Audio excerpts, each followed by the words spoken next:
જય અંબે વિદ્યાર્થી મિત્રો, આજે આપણે પ્રકરણ 4 ઉષ્માની અંદર બીજો ટોપિક ભણવાનો છે. તો બીજો ટોપિક ભણીએ એ પહેલાં આપણે પહેલા ટોપિકમાં શું ભણેલા છે એ વસ્તુ જોઈએ. તો પહેલો ટોપિક તમારો હતો ઠંડુ અને ગરમ. તો એ ટોપિકના અંતમાં આપણે શું મળ્યું હતું કે પદાર્થ ઠંડો છે કે ગરમ એને પ્રમાણભૂત માપન માટે તાપમાનનો ઉપયોગ થાય છે અને તાપમાનનું માપન કરતા સાધનને થર્મોમીટર કહેવાય છે. તો આટલી વસ્તુ તમે ભણેલી હતી. તો એના પરથી એનાથી થોડુંક આગળ વધવાનું છે.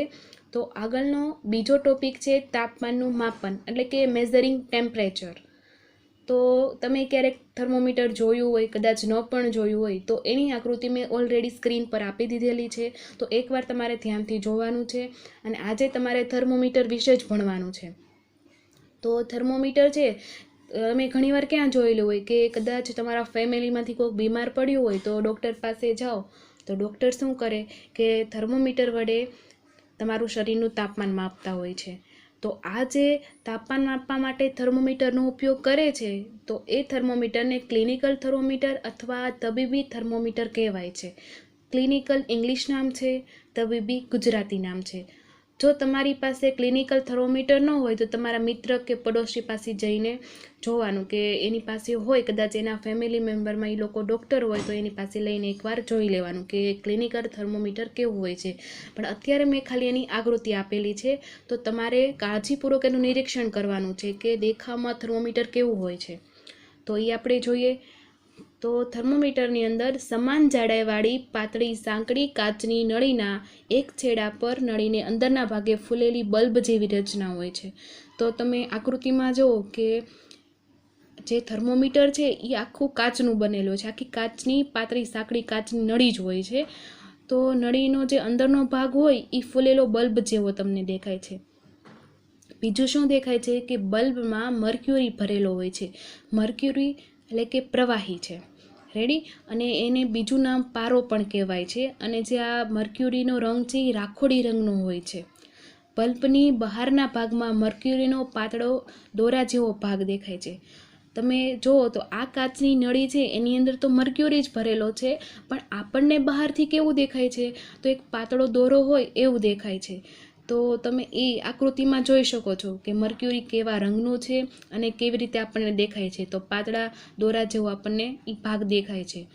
જો તમને મર્ક્યુરીનો દોરો ન દેખાય તો થર્મોમીટરને બંને હાથમાં પકડીને ધીરે ધીરે દેખાય નહીં ત્યાં સુધી ગોળ ગોળ ફેરવવાનું છે.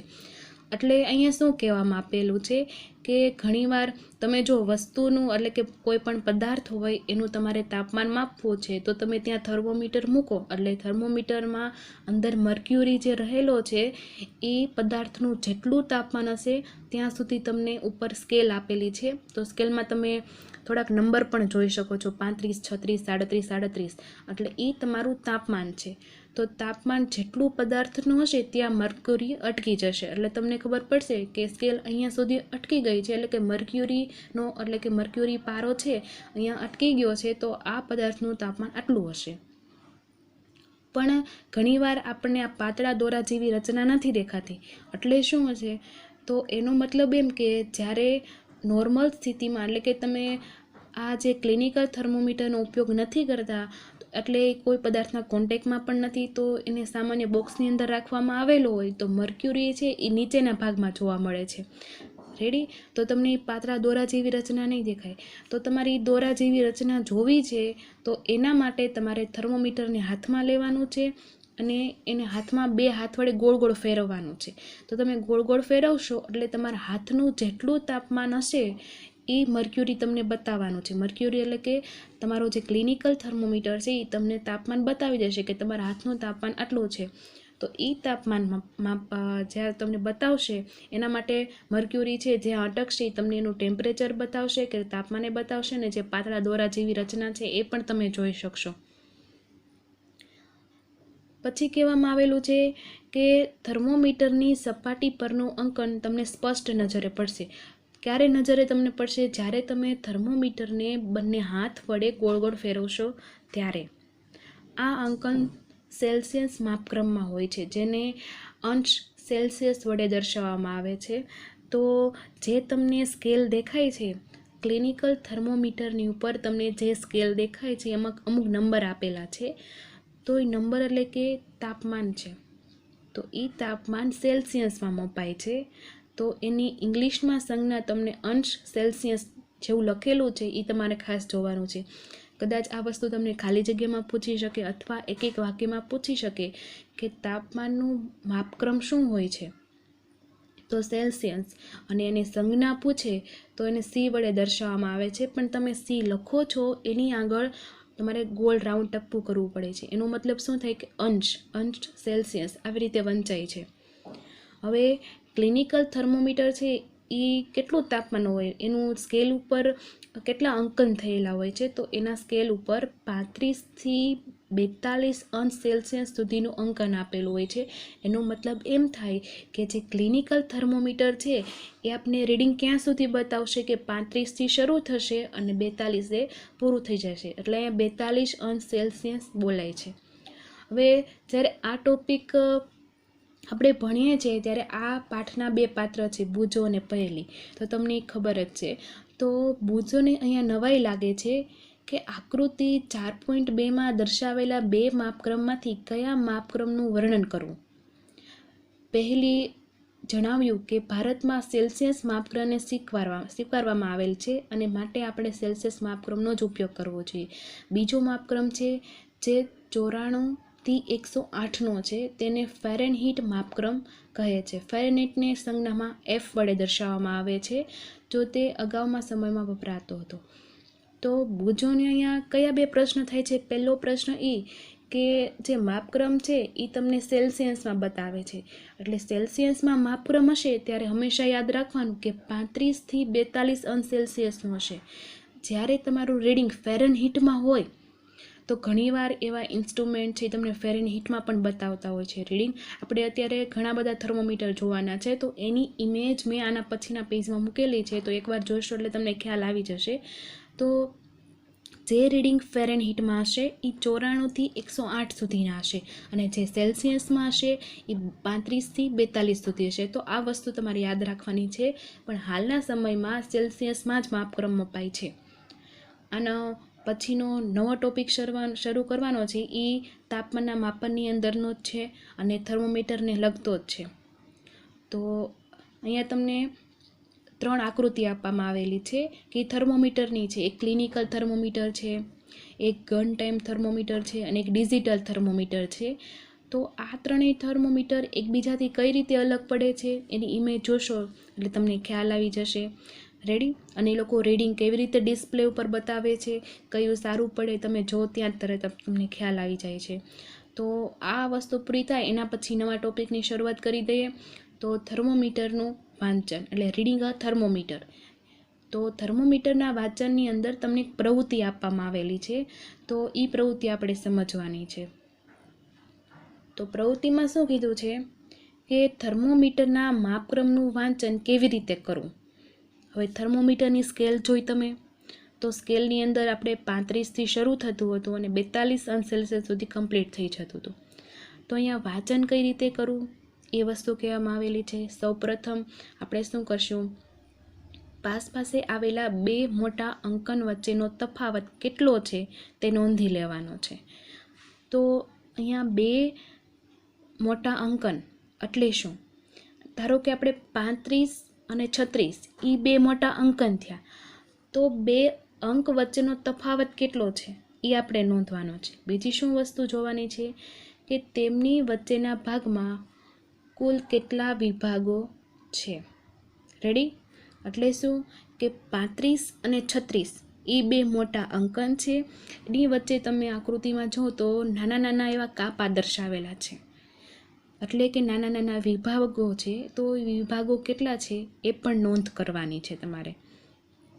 ધારો કે 2 મોટા અંકન વચ્ચેનો તફાવત 1 અંશ અથવા 1 ડિગ્રી છે, એટલે 35થી 36 વચ્ચેનો તફાવત કેટલો કીધો, 1 અંશ. અને 2 મોટા અંક વચ્ચેના કુલ નાના વિભાગની સંખ્યા 5 હોય, તો આપણે નાના વિભાગનું મૂલ્યનું વાંચન કઈ રીતે કરશું. એટલે અહીંયા આપણે 2 વસ્તુ મળી ગઈ કે 2 મોટા અંકન વચ્ચેનો તફાવત 1 અંશ છે અને જે આ 2 મોટા અંકન છે એની વચ્ચે કુલ નાના વિભાગની સંખ્યા 5 હોય તો આપણે કેવી રીતે સમીકરણમાં મૂકીએ કે 1/5 બરાબર એનો જવાબ શું આવશે 0.2 એટલે 0.2. તો તમે 1 છે એ અંશ છે અને એના છેદમાં 5 છે એ વિભાગની કુલ સંખ્યા છે, નાના વિભાગની સંખ્યા. અને તમને જે જવાબ મળે છે એને 0.2 કીધું છે, 0.2 અંશ સેલ્સિયસ એટલે 0.2 અંશ સેલ્સિયસ જેટલો તફાવત હશે. કોનો તફાવત કે બે મોટા અંકન વચ્ચેનો તફાવત. રેડી, સેલ્સિયસમાં કીધું તો આવી રીતે તમે ફેરવી શકો છો. આ વસ્તુ તમારે ખાલી યાદ રાખવાની છે અને આ તમારી ખાલી પ્રવૃત્તિ છે. બીજું તમને શું કહેવામાં આપેલું છે કે થર્મોમીટર તમે વાપરો છો તો થોડી ઘણી સાવચેતી રાખવાની છે. તો સાવચેતી રાખશો એટલે તમને ખબર પડશે કે થર્મોમીટરને આપણે કેવી રીતે વાપરીએ, કે એનાથી આપણે બચાવી રાખવું જોઈએ, કેવી રીતે પકડવું જોઈએ. રેડી, તો આ બધી વસ્તુ તમને આ પેરેગ્રાફમાં કીધેલી છે. થર્મોમીટરને જંતુનાશક પ્રવાહી વડે બરાબર સાફ કરી લો. હવે ગમે ત્યારે આપણે થર્મોમીટરનો ઉપયોગ કરતા હોઈએ તો આપણે એને સાફ કરીને જ ઉપયોગમાં લેવો જોઈએ. તો ખાલી તમને સિમ્પલ એક્ઝામ્પલ આપું કે ડૉક્ટર હોય તો ડૉક્ટર પાસે એક થર્મોમીટર અથવા બે કે ત્રણ થર્મોમીટર હોય તો એ શું કરે, પોતાની એક બોક્સ હોય એની અંદર રાખતો હોય થર્મોમીટર. પછી જ્યારે કોઈ દર્દી આવે છે તો એના મોંમાં એ મૂકે છે, રીડિંગ લે, પછી આપણે કે તમારું શરીરનું તાપમાન આટલું છે, તમને તાવ આવ્યો છે કે નથી આવ્યો, એવી રીતે માપતો હોય છે. પછી એના પછી કોઈ બીજા દર્દી આવે તો પણ એ જ થર્મોમીટરનો એ ઉપયોગ કરતો હોય છે. તો એક દર્દી પછી બીજા દર્દી આવે તો એને સાફ કરવું જરૂરી છે. તો એ સાફ કરવા માટે એન્ટિસેપ્ટિક પ્રવાહીનો ઉપયોગ કરતો હોય છે. એટલે શું, જંતુનાશક પ્રવાહી, જેનાથી જેટલા વધારાના એવા હાનિકારક જીવાણુઓ છે એ બધા મરી જાય. અને આપણી પાસે જો થર્મોમીટર હોય બરાબર, તો આપણે પણ સાફ કરતું રહેવું જોઈએ. જ્યારે એનો ઉપયોગ કરીએ થર્મોમીટરનો એ પહેલાં આપણે એકવાર સાફ કરીને જ એનો ઉપયોગ કરવાનો, જેથી આપણા શરીર માટે તે ફાયદારૂપ રહે. તેને તમારા હાથમાં મર્ક્યુરીવાળા વિભાગના વિરુદ્ધ છેડા પરથી પકડીને હળવેકથી થોડા ઝટકા આપો. હવે તમે જ્યારે થર્મોમીટરનો ઉપયોગ કરતા હોય એટલે ત્યારે મેં તમને કીધેલું છે કે થર્મોમીટરની તમે આકૃતિ જુઓ તો આગળના ભાગ છે એ મર્ક્યુરી રહેલો છે, આગળના ભાગમાં જે રાખોડી રંગનો છે. તો આપણે રીડિંગ ક્યાંથી લેવાનું હોય કે જે આગળનો ભાગ હોય ત્યાંથી જ આપણે રીડિંગ લેવાનું હોય છે. તો આપણે પકડવાનું ક્યાંથી, જે મર્ક્યુરી હોય એના વિરુદ્ધ ભાગથી, એના બીજા છેડે તમારે હાથ વડે પકડવાનું. અને જો મર્ક્યુરી છે એ નીચે થોડુંક જમા થયેલું હોય, તમને પાતળી દોરી જેવો ભાગ ન દેખાતો હોય તો થોડાક ઝટકા આપવાના, હળવેકથી ઝટકા આપવાની, ખાસ ધ્યાન રાખવાનું. આપણે થર્મોમીટર છે ને તોડી નથી નાખવાનું, કારણ કે કાચનું છે. તો તમારે ખાલી હળવેકથી ઝટકા આપવાના છે. તો શું થશે, આ ઝટકાના કારણે થર્મોમીટરની નળીમાં રહેલો મર્ક્યુરીનો પારો નીચે ઉતરી જશે. રેડી, જો કદાચ આપણે એક રીડિંગ લીધેલું હોય, રેડી, તો ધારો કે એક દર્દી છે અથવા તમારા પાસે જો થર્મોમીટર હોય તો તમે રીડિંગ લો, તમારા પછી જો બીજા રીડિંગ લેવાના છે તો એનું એ જ બતાવશે. તો જ્યારે એક તમારું રીડિંગ પૂરું થઈ જાય પછી બીજા કોઈને એ વસ્તુ વાપરવી છે તો તમારે શું કરવાનું, હળવેકથી ઝટકો મારવો પડે. તો તમારું જે રીડિંગ હશે, થર્મોમીટરનો પારો જેટલો ઉપર ચડ્યો હશે એ ફરીવાર નીચે આવી જશે. ઝટકો મારશો એટલે પછી તમારે ફરીથી રીડિંગ તમે લઈ શકો છો. એટલા માટે તમને આ વસ્તુ કહેવામાં આવેલી છે. તો આ ઝટકો મારવાથી શું થશે કે મર્ક્યુરી એટલે કે પારો નીચે ઉતરી જશે. મર્ક્યુરીના દોરાનો છેડો 35 અંશ સેલ્સિયસથી નીચે છે એની ખાતરી કરી લો. તો આ વસ્તુ તમે જ્યારે કરો છો તો તમે સ્કેલ આપેલી છે, મેં તમને કીધેલું કે 35થી 42 સુધી છે એ તમારું રીડિંગ બતાવવાનું છે થર્મોમીટર. તો જ્યારે તમે ઝટકા મારો તો તમારો મર્ક્યુરી ક્યાં હોવો જોઈએ, હળવેકથી નીચે આવી જવાનો છે. તો 35 અંશ સેલ્સિયસ જે સ્કેલ બતાવવાનો છે એની નીચેના ભાગમાં હોવો જોઈએ. હવે થર્મોમીટરના મર્ક્યુરીવાળા છેડાને મોઢામાં મૂકીને તમારી જીભની નીચે રહે તેમ 1 મિનિટ રાખો. હવે તમારે રીડિંગ લેવાની શરૂઆત કરવાની છે.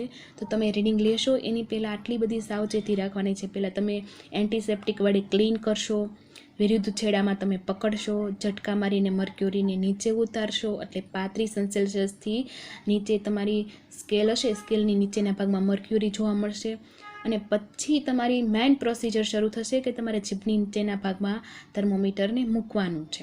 કેટલા મિનિટ માટે? 1 મિનિટ માટે. પછી તમારે શું કરવાનું છે કે ત્યારબાદ તેને બહાર કાઢીને સ્કેલ એટલે કે માપક્રમ પરનું તાપમાન વાંચો.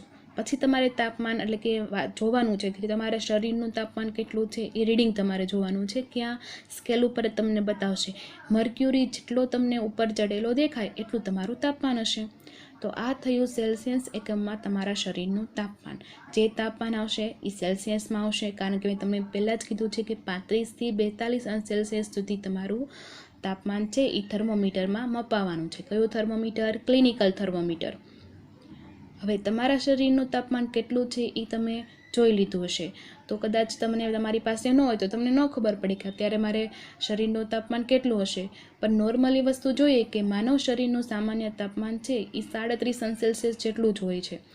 તો કદાચ 36 હોય, ક્યારેક 37 ઉપર જતું રહે તો 39 પણ જોવા મળે છે. તો એ નોર્મલ વસ્તુ છે, એટલે એના માટે કોઈ ચિંતા કરવાની જરૂર નથી.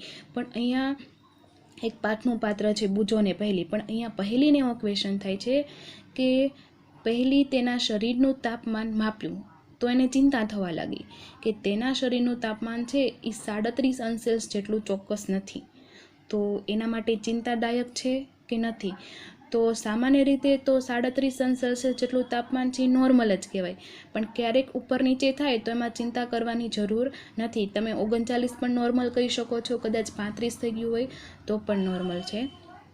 પણ એનાથી વધુ વધઘટ થાય તો તમને કદાચ રોગ હોઈ શકે છે. ક્લિનિકલ થર્મોમીટર વાપરો ત્યારે કેટલી વસ્તુની તમારે ધ્યાન રાખવું જોઈએ તો એ જોઈ લે. તો થર્મોમીટરને વપરાશ પહેલાં તેને એન્ટિસેપ્ટિક વડે તમે દ્રાવણથી ધોવું પડે એ જરૂરિયાત છે. અને તમારે એ પણ ચેક કરવાનું કે 35 અંશ સેલ્સિયસથી જે પારો છે એ નીચે જ હોવો જોઈએ. અને તમે જ્યારે આનું માપન કરો છો તો કઈ રીતે તમારી નજરની સામે જ થર્મોમીટર રાખવાનું, આડું થર્મોમીટર રાખવાનું, જેથી તમને ખબર પડી જાય કે આ એનું રીડિંગ છે, આ તમારું તાપમાન આવેલું છે. તમે આકૃતિમાં ચોપડીમાં પણ જોઈ શકો છો કે એવી રીતે તમે રીડિંગ લો એ તમારી સાચી રીત છે. થર્મોમીટરને કાળજીપૂર્વક રાખવાનું, અને જો તે કોઈ પણ કઠણ પદાર્થ સામે અથડાશે તો એ તૂટી જશે, કારણ કે તે કાચનું બનેલું હોય છે. તો એ વસ્તુ પણ ધ્યાન રાખવાની કે જેવા કઠણ પદાર્થો હોય એનાથી એને દૂર રાખવાનું બને ત્યાં સુધી. થર્મોમીટરને જ્યારે આંક નોંધતા હો ત્યારે બલ્બથી ના પકડો, કારણ કે આપણે બલ્બ વડે રીડિંગ લેવાનું હોય છે. તો આપણે હંમેશા કયા ભાગથી પકડવું જોઈએ કે એનો જે છેડાનો ભાગ છે ત્યાંથી પકડવું જોઈએ. તો આ વસ્તુ હતી એ તમારો આજે તાપમાનનું માપન ભણ્યું એની અંદર આ બધું આવી ગયું છે. તો આ જેટલું છે એ તમારી વિજ્ઞાનની પાકી બુકમાં લખવાનું છે. અને આના પછીનો ટોપિક છે આના પછીના વિડીયોમાં.